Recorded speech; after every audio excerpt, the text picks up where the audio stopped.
আরবের মানুষের কাছে অন্যতম পানীয় ছিল মদ। সহজলভ্য একটি বিষয় ছিল মদ। আল্লাহ সুবহানাহু ওয়া তাআলা সেই জন্য মদকে সরাসরি একবারে হারাম বলে আল্লাহ তাআলা ঘোষণা দেন নাই। কারণ একটা মানুষ যুগের পর যুগ, বছরের পর বছর, শতাব্দীর পর শতাব্দী একটা বিষয় যদি সহজভাবে মানুষ গ্রহণ করে নেয়, ওই অবস্থা থেকে তাদেরকে ফিরাইয়া আনার জন্য সময়ের দরকার। হঠাৎ করে যদি বলা হয় তাদের জন্য কষ্টকর হতে পারে, কিন্তু সাহাবায়ে কেরামের বিষয়টা ছিল এমন, আল্লাহ তাআলা যখনই কোনো বিষয়ের আদেশ করতেন, নিষেধ করতেন, সাথে সাথে তারা মেনে নিত। এই আমল করতে তারা বিন্দু পরিমাণ দেরি করতো না, ইতস্তত করতো না। এরপরেও আল্লাহ রাব্বুল আলামিন তিনটা পর্যায়ে মদকে হারাম করেছেন। আল্লাহ তাআলা কোরআনুল কারীমের মধ্যে তিন ধাপে মদ হারামের কথা জানায়া দিয়েছেন। মদিনার মধ্যে হযরত ওমর রাদিয়াল্লাহু তাআলা আনহু সহ কয়েকজন রাসূলুল্লাহ সাল্লাল্লাহু আলাইহি ওয়াসাল্লামের কাছে এসে বললেন, ইয়া রাসূলুল্লাহ, মদের ব্যাপারে আমাদেরকে সুস্পষ্টভাবে কিছু জানায়া দেন। আর একটা বিষয় আমাদের জেনে রাখতে হবে, রাসূল আকরাম সাল্লাল্লাহু আলাইহি ওয়াসাল্লাম নবুয়তির পরে যেই বিষয়গুলা হারাম করেছেন, ওহীর মাধ্যমে হোক আর যেভাবেই হোক, নবীজি যেই বিষয়গুলা নবুয়তির পরে হারাম করেছেন, নবুয়তির পূর্বেও আমার আপনার নবী ওই কাজগুলা কখনো করেন নাই। এমন নয় যে ওহী আসার পরে মদ হারাম হয়েছে, এর আগে নবীজি মদ খাইতেন, নাউজুবিল্লাহ, এমন না। নবীজি গোটা জিন্দেগিতে কোনোদিন কি খান নাই, পান করেন নাই। সুবহানাল্লাহ। আল্লাহ তাআলা আমার আপনার নবীর চরিত্রকে এভাবে হেফাজত করছে। কেন? কারণ একটা বিষয় ওহীর মাধ্যমে নতুন করে আল্লাহ তাআলা হারাম করলেন। মনে করেন নবীজি ওই কাজটা আগে করতেন, এখন নবীজি যখন বলবেন এটা আল্লাহ তাআলা হারাম করছেন, তখন কাফেররা বলবে কি, হ্যাঁ তুমি আগে করতা, এখন করো না, এই জন্য হারাম হয়ে গেছে। এতটুকু কথা বলার সুযোগও আল্লাহ তাআলা কাফেরদের দেন নাই। রাসূলুল্লাহ সাল্লাল্লাহু আলাইহি ওয়াসাল্লাম এই জন্য এই বিষয়গুলা থেকে পরহেজ ছিলেন, বেঁচে ছিলেন, আল্লাহ তাআলা তাকে বাঁচায় রাখছেন।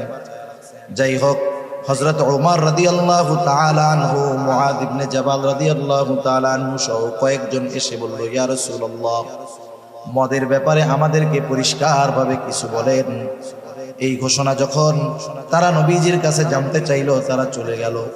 আল্লাহ তাআলা এবার ওহী নাজিল করলেন, ওয়ায়াসআলুনাকা আনিল খামর, হে রাসূল, তারা আপনার কাছে মদের ব্যাপারে জানতে চায়।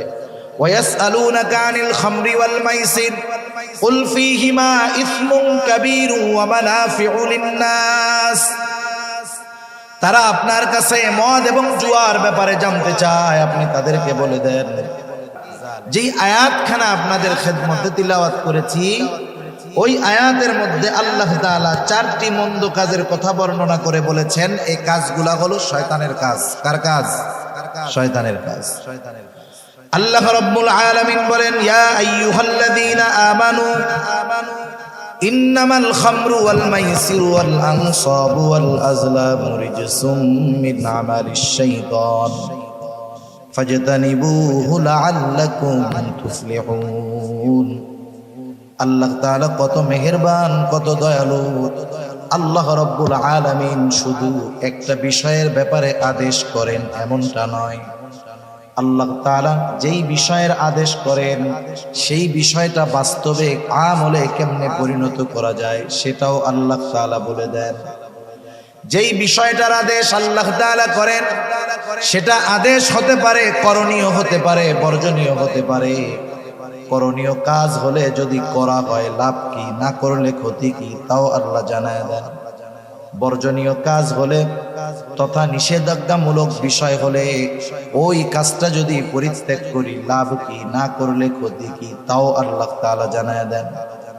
আল্লাহ তাআলা জানাইতে বাধ্য ছিলেন না, বরং আল্লাহ তাআলা যে কোনো বিষয়ের আদেশ করা মাত্রই আমরা সেই আদেশটা মান্য করতে বাধ্য।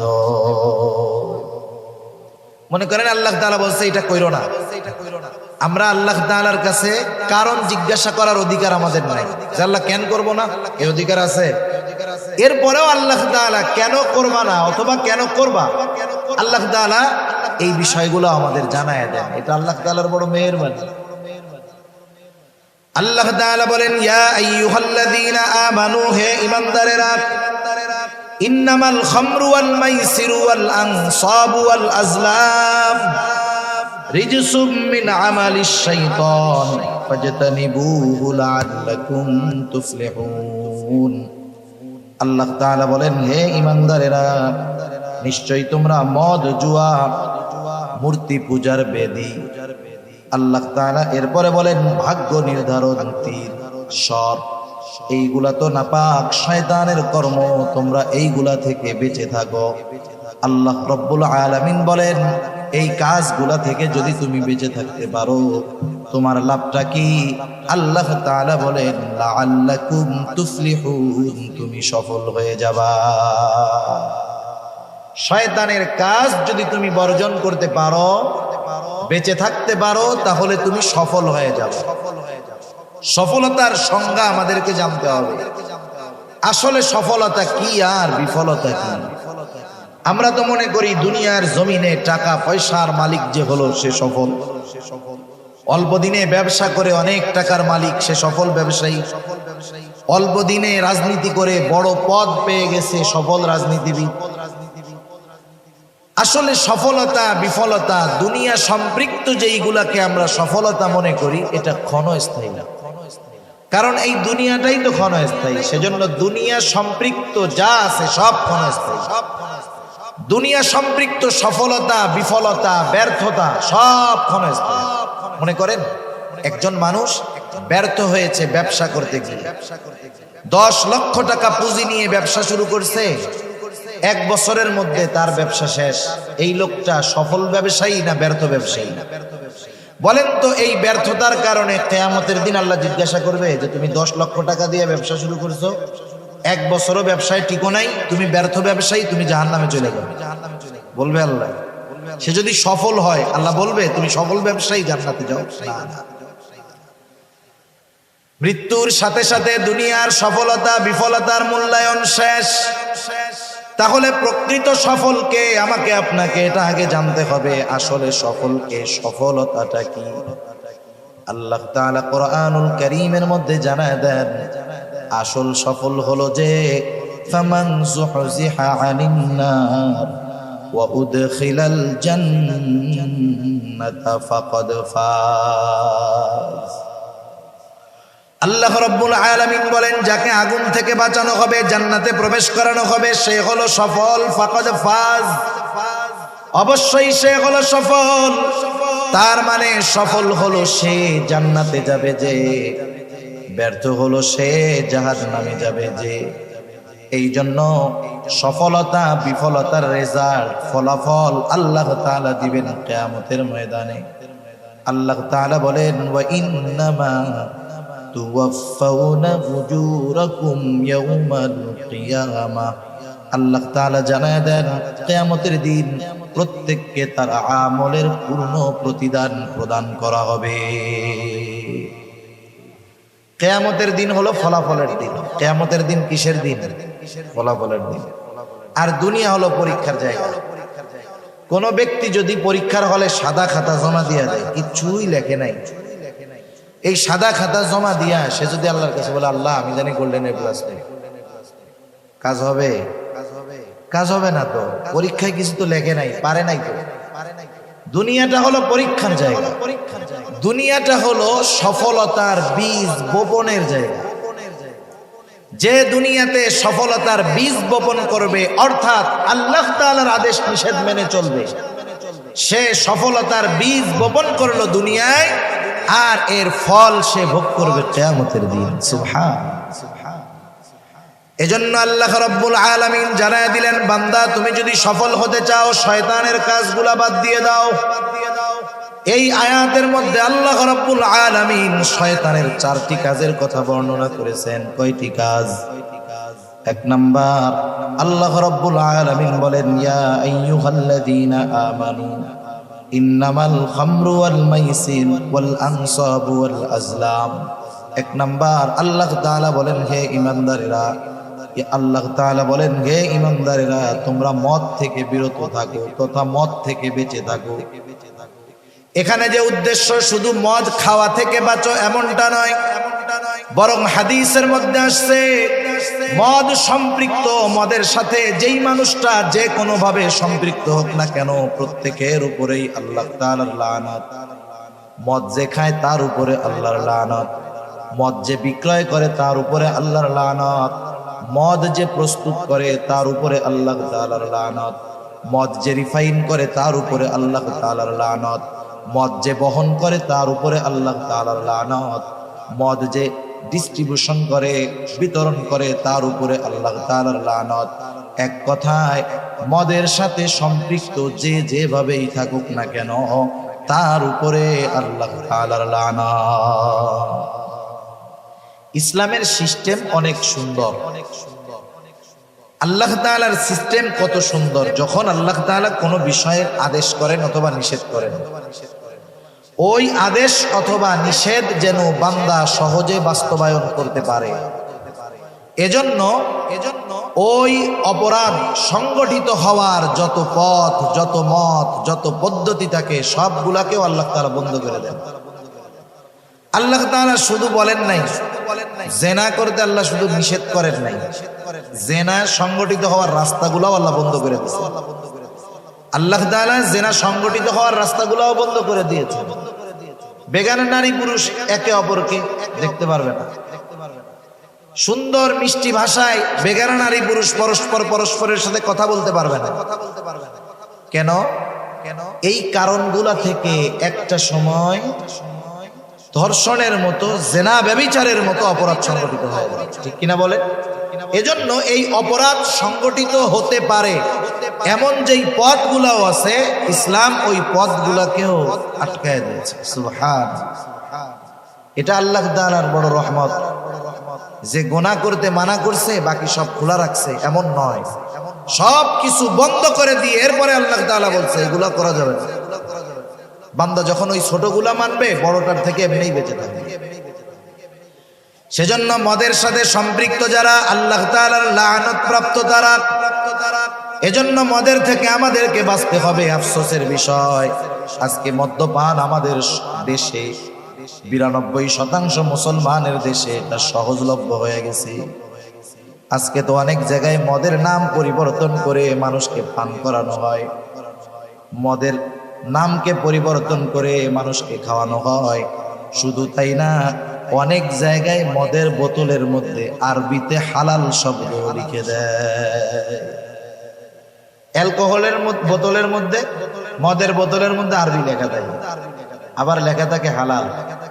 কয়েকদিন আগে এক জায়গায় দেখতেছি একটা ছবির মধ্যে দেখলাম লেখা যে হালাল শুকরের গোশত। নাউজুবিল্লাহ, আল্লাহ হেফাজত করুন। চিন্তা করে দেখেন, শুকর সে যে প্রজাতির হোক না কেন, শুকর যে প্রজাতির হোক না কেন, শুকরের গোশত নিঃসন্দেহে কি বলেন তো হারাম।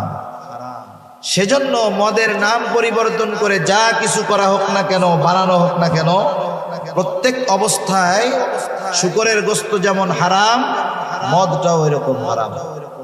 অবাক হয়ে যাবেন, আমাদের দেশে এনার্জি ড্রিঙ্ক পাওয়া যায় না বাজারে। আমি কোন কোম্পানির নাম বলতেছি না, এই এনার্জি ড্রিঙ্ক গুলার মধ্যে অ্যালকোহল দেওয়া থাকে।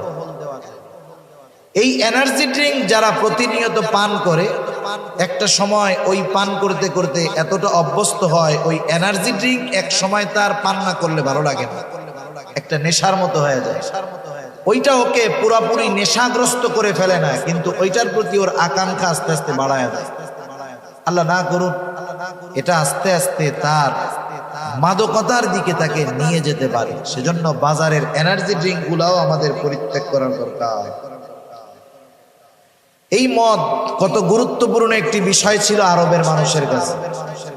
আরবের মানুষের কাছে সবচাইতে প্রিয় যেই জিনিসগুলা ছিল এর মধ্যে একটা ছিল মদ। মদ ছাড়া তাদের চলতই না। আর আমাদের বহির্বিশ্বের দেশগুলায় অনেক জায়গায় এমন আছে, আত্মীয় স্বজন আছে আমাদের অনেক বাইরে, আপনাদেরও আছে, জিজ্ঞাসা করে দেখবেন। পৃথিবীর এমন এমন দেশ আছে যেই জায়গায় 1/2 লিটার পানির দামের চাইতে 1/2 লিটার মদের দাম কম। হাফ লিটার মদ দিয়ে সে হাফ লিটার পানি দিয়ে সে 2 লিটার মদ কিনতে পারে। এমন সহজলভ্য হয়ে গেছে মদ। আর মদ খেয়ে নেশাগ্রস্ত হয়ে উন্মাদের মতো যা করে সব তো আর ভাষায় বর্ণনা করা যায়।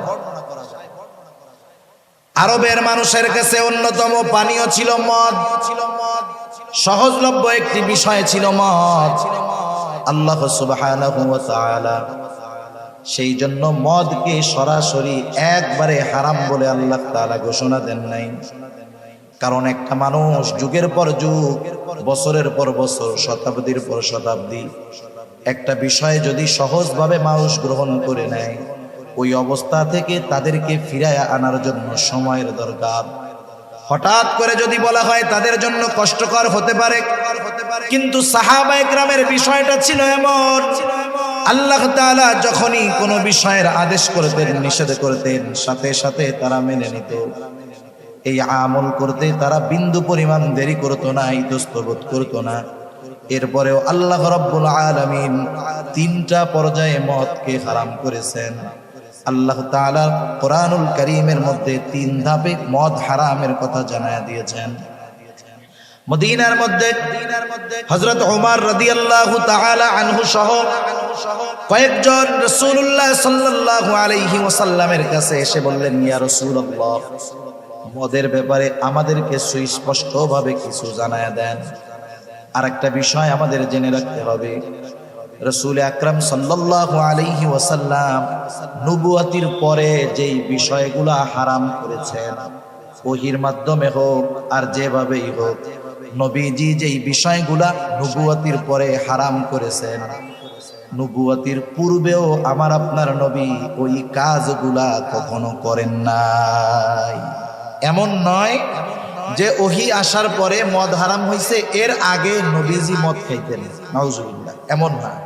নবীজি গোটা জিন্দেগিতে কোনোদিন কি খান নাই, মদ করেন নাই। সুবহানাল্লাহ। আল্লাহ তাআলা আমার আপনার নবীর চরিত্রকে এভাবে হেফাজত করছে। কেন? কারণ একটা বিষয় ওহীর মাধ্যমে নতুন করে আল্লাহ তাআলা হারাম করলেন। মনে করেন নবীজি ওই কাজটা আগে করতেন, এখন নবীজি যখন বলবেন এটা আল্লাহ তাআলা হারাম করছেন, তখন কাফেররা বলবে কি, হ্যাঁ তুমি আগে করতা, এখন করো না, এই জন্য হারাম হয়ে গেছে। এতটুকু কথা বলার সুযোগও আল্লাহ তাআলা কাফেরদের দেন নাই। রাসূলুল্লাহ সাল্লাল্লাহু আলাইহি ওয়াসাল্লাম এই জন্য এই বিষয়গুলা থেকে পরহেজ ছিলেন, বেঁচে ছিলেন, আল্লাহ তাআলা তাকে বাঁচায় রাখছেন।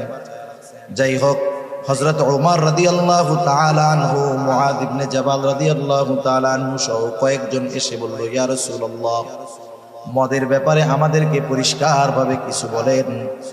এই ঘোষণা যখন তারা নবীজির কাছে জানতে চাইল, তারা চলে গেল। আল্লাহ তাআলা এবার ওহী নাজিল করলেন, ওয়ায়াসআলুনাকা আনিল খামর, হে রাসূল, তারা আপনার কাছে মদের ব্যাপারে জানতে চায়। ওয়ায়াসআলুনাকা আনিল খামরি ওয়াল মাইসির কুল ফীহিমা ইসমুন কাবীরু ওয়া মানাফিউ লিন-নাস, তারা আপনার কাছে মদ এবং জুয়ার ব্যাপারে জানতে চায়। আপনি তাদেরকে বলে দেন, কুল ফীহিমা ইসমুন কাবীর ওয়া মানাফিউ লিন-নাস, এটা বড় খারাপ বিষয়, তবে এর মধ্যে মানুষের জন্য কিছু উপকার রয়েছে। এই আয়াত যখন নাজিল হলো, বোধ সম্পন্ন যারা ছিলেন তারা মদ্যপান পরিত্যাগ করলেন, কিন্তু যেহেতু কিছু উপকার রয়েছে সেহেতু এখনো পুরোপুরি হারাম হয় নাই। এরপরে একদিন আব্দুর রহমান ইবনে আউফ রাদিয়াল্লাহু তাআলা আনহুর বাড়িতে মাগরিবের নামাজে তিলাওয়াতের সময় তিলাওয়াতের মধ্যে ভুল হয়ে গেল। এখানে একটা সমস্যা দেখা দিল। রাসূলুল্লাহ সাল্লাল্লাহু আলাইহি ওয়াসাল্লামের কাছে বলা হলো, ইয়া রাসূলুল্লাহ, এইরকম ঘটনা আপনি আমাদেরকে মদের বিষয়ে আরেকটু স্পষ্ট করে কিছু বইলা দেন। আল্লাহ রাব্বুল আলামিন এইবার সূরাতুন নিসার 43 নম্বর আয়াত নাযিল করে জানায়া দিলেন, ইয়া আইয়ুহাল্লাযীনা আমানু লা তাকরাবুস সালাতা ওয়া আনতুম সুকারা হাত্তা তা'লামু মা তাকুলুন। আগে বলা হয়েছিল ক্ষতি তো বেশি, কিন্তু কিছু উপকার আছে। এখন বলা হলো যে তোমরা লা তাকরাবুস সালাহ ওয়া আনতুম সুকারা, তোমরা যখন নেশা খেয়ে নেশাগ্রস্ত থাকবা, মদ খেয়ে, নামাজের নিকটবর্তী হওয়া। কতক্ষণ হবে না? হাত্তা তাকুলুনা, সে কি বলতেছে যতক্ষণ সে নিজে বুঝতে না পারবে ততক্ষণ সে যেন নামাজের নিকটবর্তী না হয়। এভাবে চলতেছে, এখনো মদ পরিপূর্ণভাবে হারাম হয় নাই। আতবান ইবনে মালিক সহ কয়েকজন সাহাবীকে আতবান ইবনে মালিক দাওয়াত করলেন। আনসার মুহাজির দুই দলের সাহাবীরাই ছিল এখানে। একজন আনসার যুবক মদ পান করে হযরতে সাদ রাদিয়াল্লাহু তাআলা আনহুর মাথায় হাড্ডি দিয়ে একটা বাড়ি দিয়ে দিল। তিনি রক্তাক্ত হয়ে গেলেন। রাসূল আকরাম সাল্লাল্লাহু আলাইহি ওয়াসাল্লামের কাছে বিচার গেল। এবারও হযরত ওমর রাদিয়াল্লাহু তাআলা আনহু এসে বলতেছে, ইয়া রাসূলুল্লাহ, আপনি আমাদেরকে একটু মদের ব্যাপারে সুস্পষ্ট ধারণা দেন। আল্লাহ রাব্বুল আলামিন এইবার আয়াত নাজিল করে জানায় দিলেন, ইয়া আইয়ুহাল্লাযীনা আমানু ইন্নামাল খামরু ওয়াল মাইসিরু ওয়াল আনসাব ওয়াল আজলামু রিজসুম মিন আমালিশ শাইতান ফাজতানিবুহু লাআল্লাকুম তুফলিহুন। চূড়ান্তভাবে মদকে হারাম করা হলো। এক সাহাবী বলতেছে যে আমি এক বাসায় মদ পরিবেশন করতেছিলাম, বাহিরে কিসের আওয়াজ জানি হইতেছিল। তা বাহিরে গিয়ে দেখলাম বলা হচ্ছে যে মদ হারাম করা হয়েছে, মদ হারাম করা হয়েছে। ওই অবস্থায় যখন সবার কানে এই কথা পৌঁছাইল, যার হাতে মদের পাত্র ছিল ভেঙে ফেলছে, মদের পাত্র থেকে মদ সব ফালায়া দিছে। মদিনার শহরের অলিতে গলিতে কেমন যেন মদ বইতেছিল, এমন এক অবস্থা। যার মুখের মধ্যে ছিল সে কুলি করে ফালায়া দিছে, চিন্তা করে নাই যে শেষ ডোকটা দিয়া দেয়, এই চিন্তা করে নাই, মদ ফালায়া দিছে। সাহাবাদের মেনে নেওয়ার কেমন অবস্থা ছিল যে হারাম ঘোষণা হওয়ার সাথে সাথে এই মদের সাথে কতজনের ব্যবসা ছিল, কতজনের মদ স্টক করা ছিল, সব হারাম ঘোষণা হওয়ার সাথে সাথে তারা ফালায়া দিছে।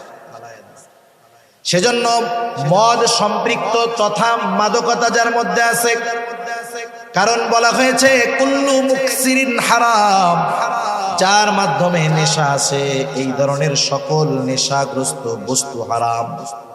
সেজন্য আমাদের খেয়াল রাখতে হবে, শুধু নেশা মদ যে হারাম তা না, গাঁজাও হারাম, ফেন্সিডিল হারাম, ইয়াবা খায় এগুলাও হারাম।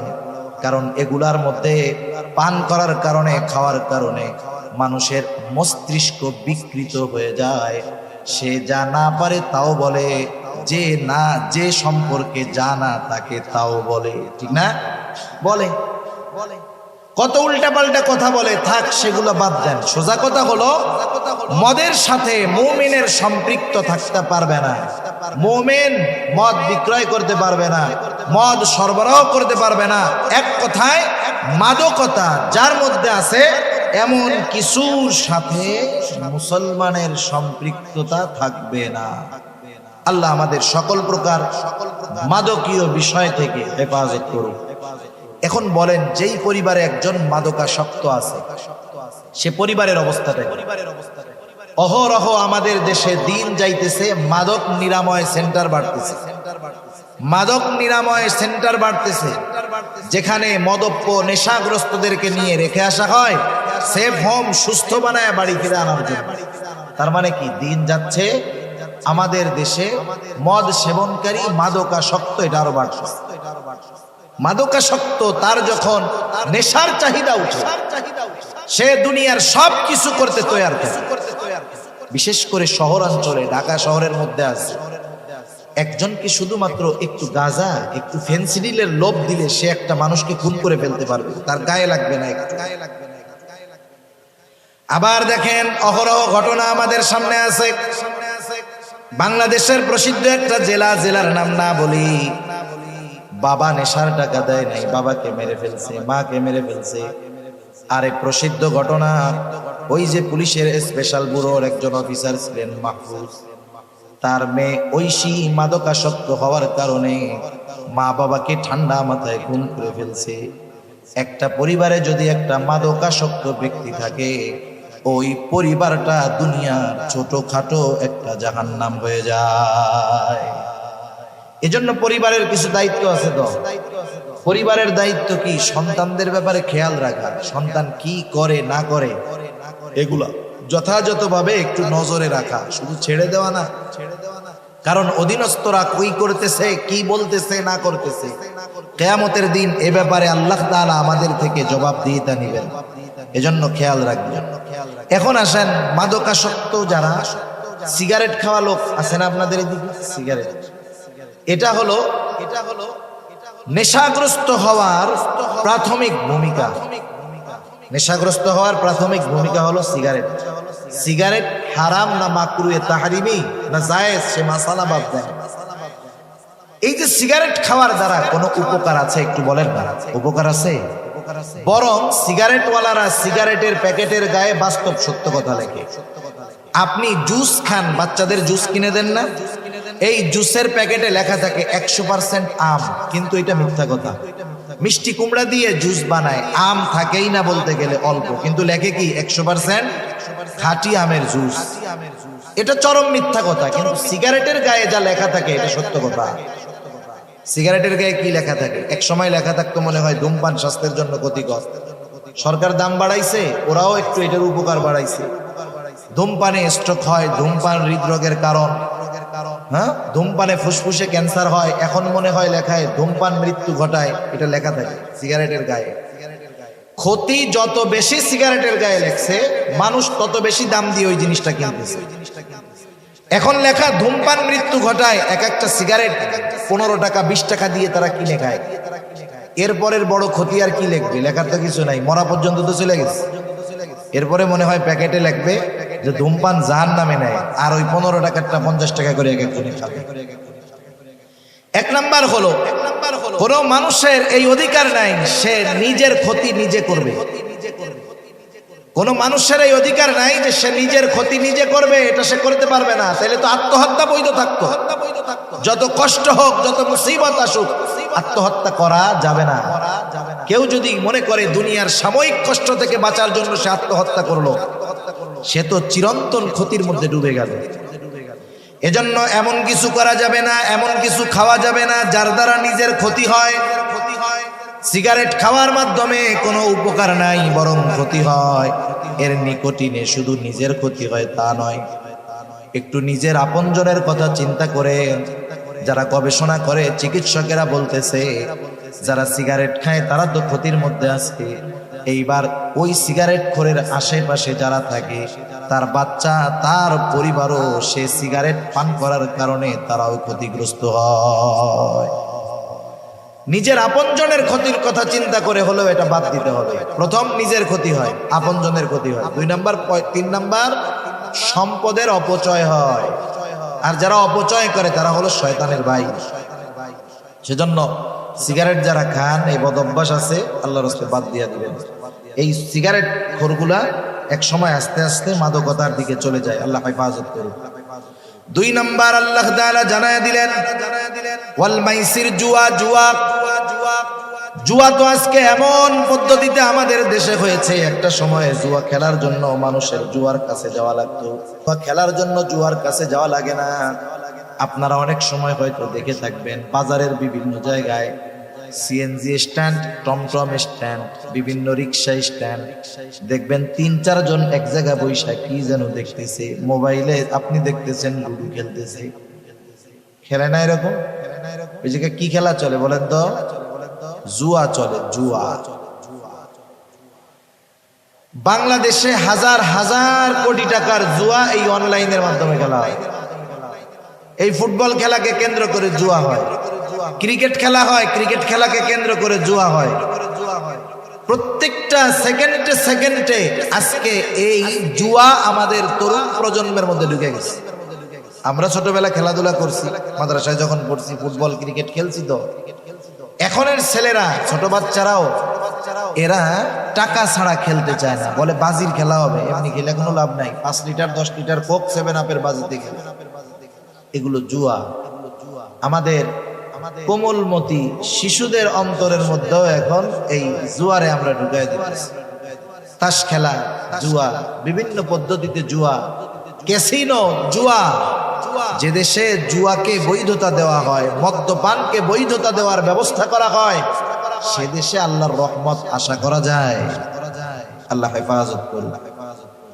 এজন্য জুয়ার থেকে বাঁচতে হবে। জুয়া সম্পৃক্ত কোনো কিছুর সাথে আমরা সম্পৃক্ত থাকবো না। এই খেলাধুলার সাথে জুয়া সম্পৃক্ত আছে, আমরা এগুলার সাথে থাকবো না। আল্লাহ তাআলা এরপরে জানায় দিলেন শয়তানের তৃতীয় কাজ হলো, আল্লাহ রাব্বুল আলামিন এরপরে জানায় দেন, ইয়া আইয়ুহাল্লাযীনা আমানু ইন্নামাল খামরু ওয়াল মাইসিরু ওয়াল আনসাবু ওয়াল আজলাম। আল্লাহ তাআলা জানায় দেন পূজার বেদী সমূহ এগুলা হলো শয়তানের কাজ তথা মূর্তি পূজা। এরপরে ওয়াল আজলাম, ভাগ্য নির্ধারণ করা, জ্যোতিষীগিরি করা, জ্যোতিষীর কাছে যাওয়া, এটাও শয়তানের কাজ। আমাদের ঢাকা শহরে আছে এরকম কাজী বশির মিলনায়তন গুলিস্তানের মধ্যে আছে। সে সিড়া সালার বস্তার উপরে কয়েকটা চিঠি আর একটা টিয়া পাখি নিয়ে বসে আছে। বছরের পর বছর ওইরকম ওই লোকরে ওই অবস্থায় দেখতেছে। যেই লোকটা নিজের ভাগ্যের কোনো পরিবর্তন করতে পারলো না, সে আর একজনের ভাগ্য পরিবর্তনের পদ্ধতি কেমনে বইলা দেয় এটা বুঝে আসে না মানুষ। বোকা মানুষ। সেজন্য এদের কাছে যদি কেউ যায় 40 দিন তার ইবাদত কবুল হয়, আর ওদের কথা বিশ্বাস করলে ঈমান শেষ। এরা যে ভবিষ্যতের কথা বলে, এগুলা বিশ্বাস করার কোনো উপায় আমাদের নাই। কারণ ভবিষ্যতে কোন মুহূর্তে কোনটা ঘটবে, যেটা গায়েব, এর একমাত্র জ্ঞান ইলম কার কাছে? আল্লাহ তাআলার কাছে। দুনিয়ার কারো কাছে গায়েবের ইলম নাই। এই বিষয়গুলো নিয়ে আমাদের মধ্যে অনেক মত পার্থক্য, কিন্তু সহজে বুঝতে হবে। সহজে বুঝতে হবে, একটা হলো গায়েবের খবর আর একটা হলো গায়েবের জ্ঞান ইলম। গায়েবের ইলম আল্লাহ তাআলার কাছে, আর আল্লাহ তাআলা যাকে গায়েবের বিষয়টা জানান তার কাছে গায়েবের খবর পৌঁছায়। আল্লাহ তাআলা মনে করেন নবীজির কাছে বললেন যে অমুক দিন এটা হবে, নবীজি বললেন যে অমুক দিন ওইটা হবে। এখন নবীজির কাছে কিন্তু গায়েবের ইলম নাই, গায়েবের কি আছে? খবর আছে। এজন্য কোন ভাগ্য নির্ধারণ, কোন জ্যোতিষী চাঁদ দেখে এই দেখে কি হবে না হবে বলতে পারে না। আমাদের দেশে একদল মানুষ আছে আংটি বিক্রি করে, দেখবেন অষ্টধাতুর আংটি বিক্রি করে, মাইক বাজায় বাজায়। এই আংটি দিলে কি হবে? রাহুর দোষ কেটে যাবে, শনির দোষ কেটে যাবে, এই হবে সেই হবে, উন্নতি হবে, সম্পদের মালিক হবে। মানুষ বোকা, ধুমসে আংটিগুলা কিনে, এই চিন্তা করে না যেই লোকটা এত বছর ধরে আংটি বিক্রি করতেছে, এই আংটি দিয়া ওর পরিবর্তন হইল। এইটুক চিন্তা করলেই তো বোঝা যায়। তাইলে ওর রাস্তার উপরে সালা বিছাইয়া এই ব্যবসা করা লাগে। সেজন্য এই ধরনের কোন বিষয়ের প্রতি আমরা বিশ্বাস রাখবো না, ভাগ্য নির্ধারণী বিষয়ের উপরে বিশ্বাস রাখবো না। কারণ তাকদীরে কি আছে না আছে জানে কে? আমরা ছোটবেলায় মক্তবের মধ্যে পড়েছি, ওয়াল কদরি খাইরিহি ওয়া শাররিহি মিনাল্লাহি তাআলা। তাকদীরের ভালো মন্দ সব কার তরফ থেকে হয়? একটু জোরে বলেন। আল্লাহ তাআলা কোরআনুল কারীমের মধ্যে জানায় দিলেন, বান্দা এই চারটা কাজ হলো শয়তানের কাজ। রিজসুম মিন আমালিশ শাইতান, এই কাজগুলা যেমন নাপাক কাজ, সাথে সাথে এগুলা হলো শয়তানের কাজ। প্রকৃত মুমিন নাপাক শয়তানের কাজগুলা করতে পারে না।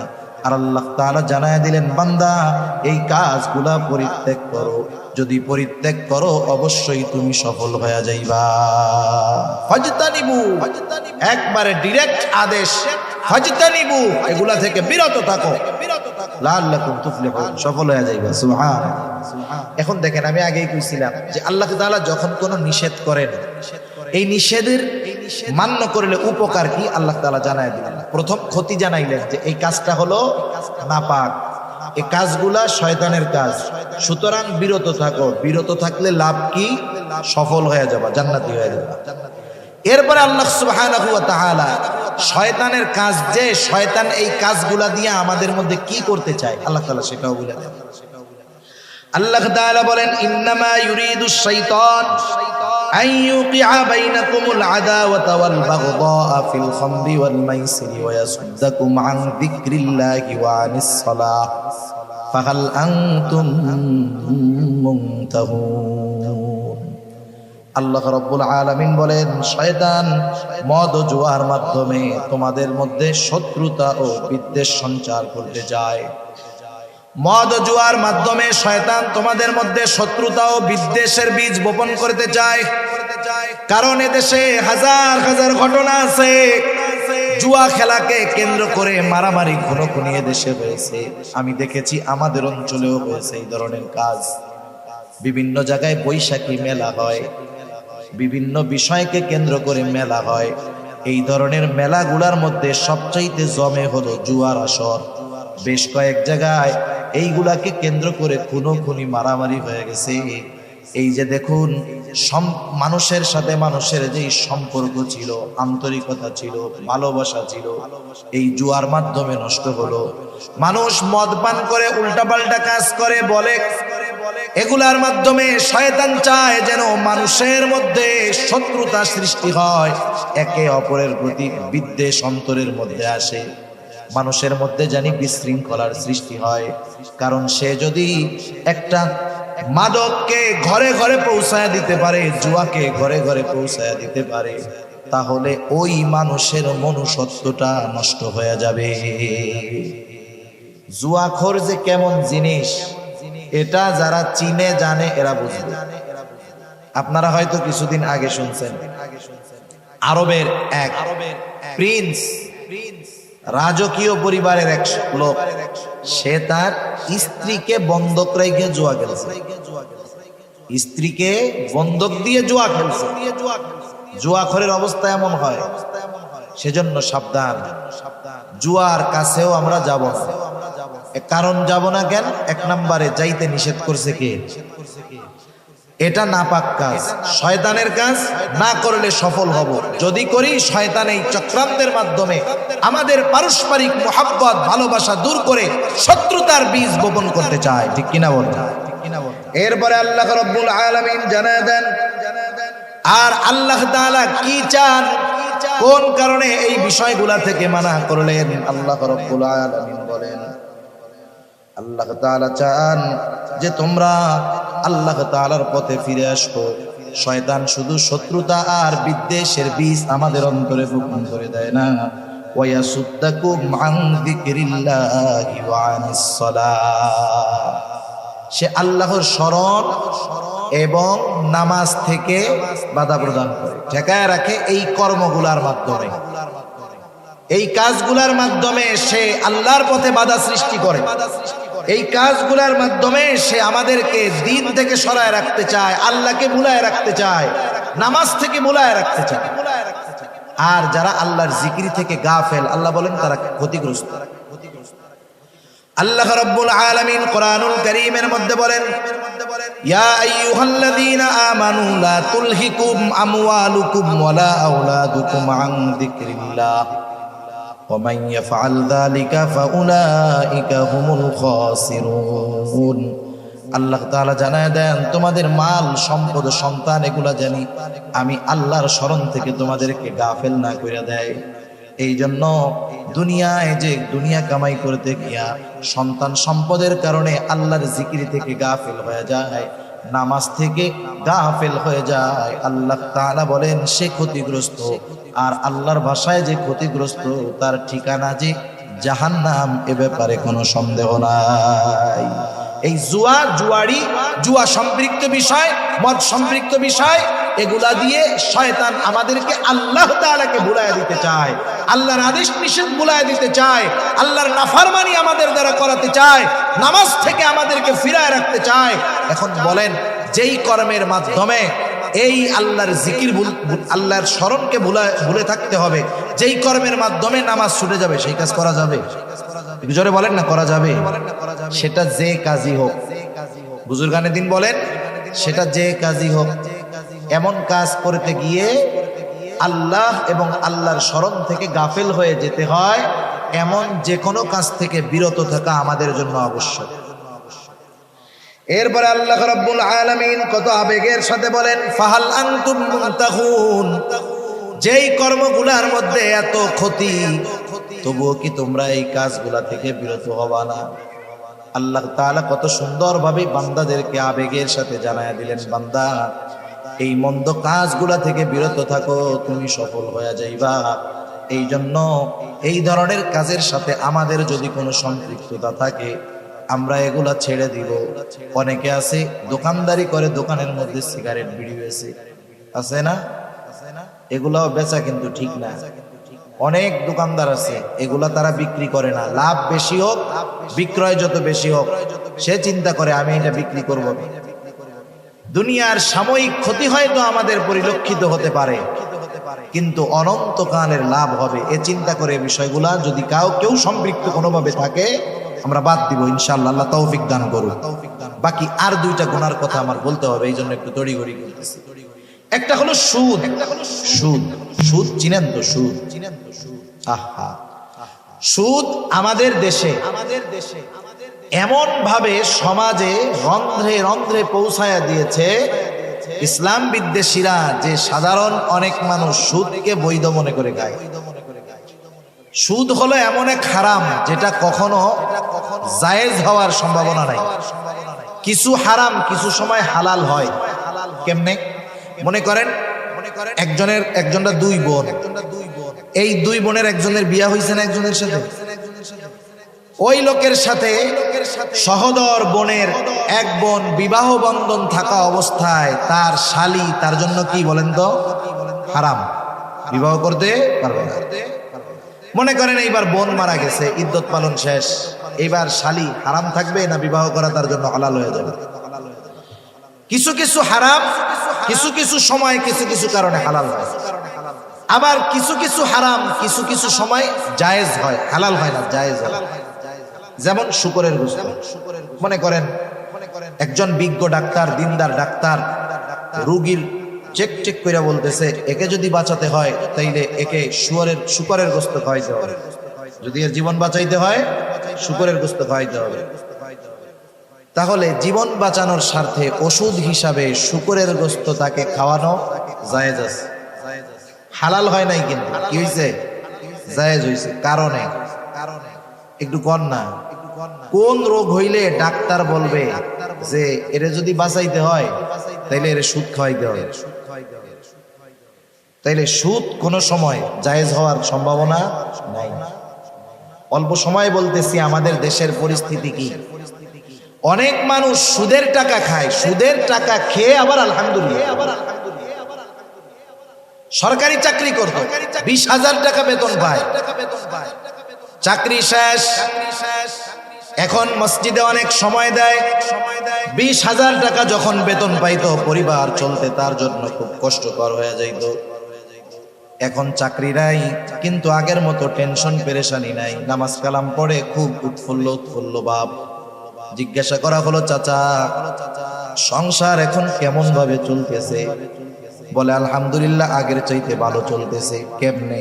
এখন তো চাকরি বাকরি নাই। বলে অসুবিধা নাই, চাকরি যখন শেষ হয়েছে, চাকরি শেষ হওয়ার পরে একসাথে 50 লক্ষ টাকা পেয়েছি, টাকাগুলা কোনো কাজে নষ্ট করি নাই, একবারে সোনালী ব্যাংকে নিয়ে ফিক্সড ডিপোজিট করে রাখছি। মাস শেষে 50,000 টাকা পাই, আগে পাইতাম 20,000, পুরা মাস চাকরি করে পাইতাম 20,000, এখন চাকরি ছাড়া পাই 50,000। আলহামদুলিল্লাহ খুব ভালো হয়েছে। টাকা কিসের?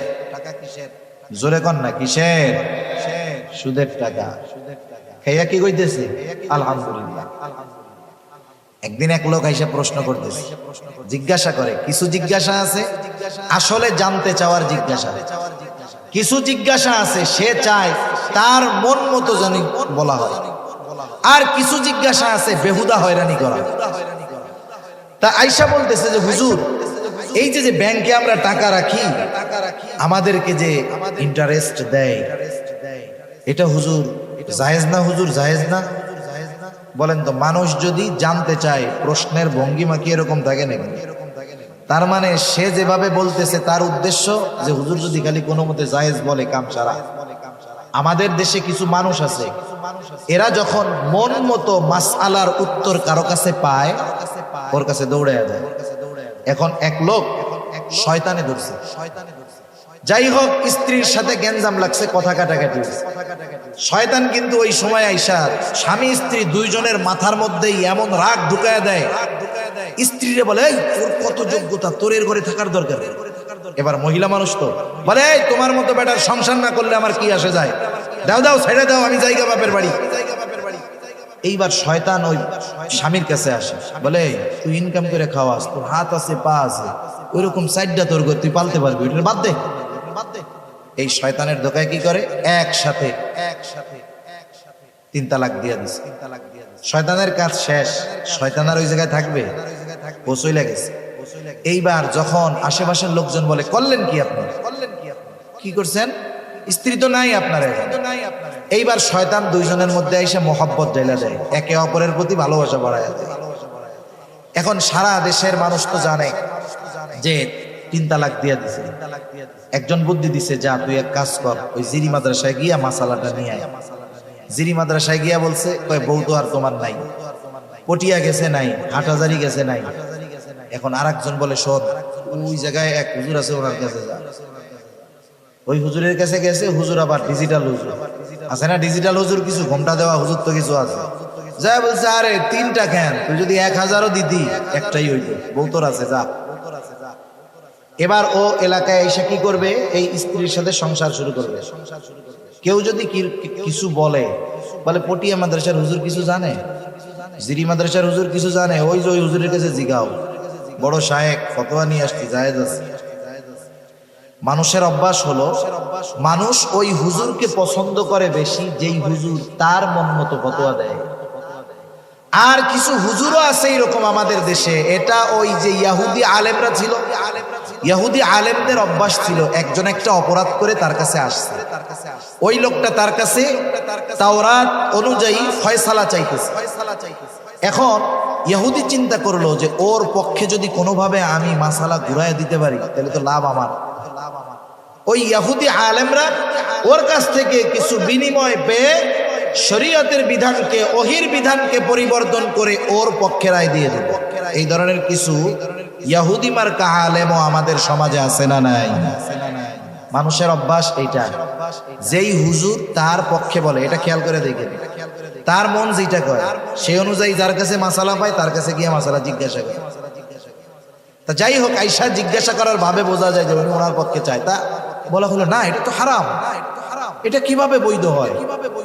উনি এখন বলতেছে যে হুজুর আপনারা সব কথা কন, কেউ কয় হালাল, কেউ বলে হারাম, যা হয় হোক, আমাকে তো আর দোষ নাই, সব দোষ ব্যাংকের, দেয় কেন তাই আমরা খাই। কথা হইলো কোনো? এখন দেখেন, এই লোকটা যে খাইতেছে, এই লোকটা যদি ওই সুদের টাকাকে হারাম মনে করতো, বলেন তো খাইতো নাকি? খাইতো না। এর কথার দ্বারা বোঝা যায় ও বৈধ মনে করে খায়। এজন্য কেউ যখন হারাম খায়, হারামের সাথে সম্পৃক্ত থাকে, তার বড় বড় 4টা ক্ষতি হয়ে যায়। কয়টা ক্ষতি হয়? খাবার হারাম হোক আর উপার্জন হারাম হোক, যে কোনো একটা হারাম হলেই হলো। যদি হয় 4 ক্ষতি। 1 নাম্বার ক্ষতি হয় তার দোয়া কবুল হয় না, 2 নাম্বার ক্ষতি তার ইবাদত কবুল হয় না, 3 নাম্বার ক্ষতি নবীজি বলেন সে জান্নাতে যেতে পারবে না। লা ইয়াদখুলুল জান্নাতা জাসাদুন বুদিয়া বিল হারাম, হারাম বক্ষণকারীর শরীর জান্নাতে যাবে না।